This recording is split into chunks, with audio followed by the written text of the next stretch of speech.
scivola in attacco, Spencer, si apre di fatto la transizione per Venezia e la tripla. E adesso altra palla persa, avvio abbastanza scioccante per Trieste con coach Legovic che deve già chiamare il time out. Grande reattività, un po' pigra invece qui la difesa veneziana, che è chiamata a far la voce grossa in attacco per dare un segnale, una risposta dopo una grandissima partenza. Ci prova Aleric Freeman con un pizzico di fortuna, ma gira sul perno svariate volte, vuole un po' di spazio che però non gli viene concesso. Allora pallone che torna ancora a Bartley, che catalizza gli attacchi di Trieste in questa prima fase.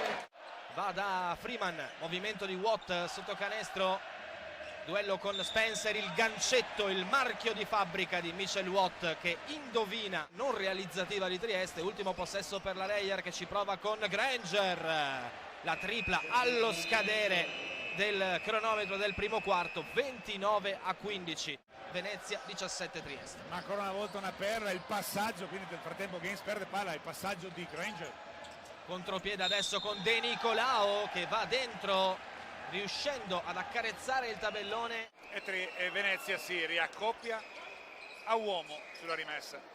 Davis, bel movimento, si dimenticano di Skylar Spencer, esce in aiuto Mitchell Watt. Ora lo scarico per la Jay Packer che forse pregusta per una frazione di secondo la tripla, riapre invece per il nuovo mismatch con Corey Davis. Campo grande, si alza dai 3 punti e va a realizzare una tripla molto importante Dai suoi giocatori, ovvero la tripla di Campogrande che apre di fatto. È stata un'ottima guida per i suoi giocatori, per i suoi compagni all'inizio di questo terzo quarto.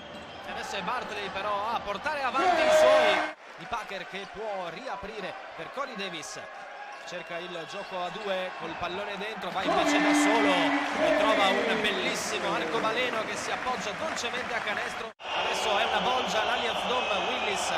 De Nicolao riapre per Spissu, accetta per un attimo il cambio Vildera, apertura per De Nicolao che trova una tripla di importanza capitale per l'Umana Reyer Venezia. Si riporta in avanti Venezia con lo scambio Granger-Spissu, alto per il blocco Yankuba Sima, preso in consegna da Bossi, mismatch abbastanza importante, scarico per De Nicolao, si chiudono le maglie veneziane, recupera Spissu che può riportare in avanti i suoi, c'è grande spazio per Granger, Sima, linea di fondo per Willis che fa saltare un po' tutti.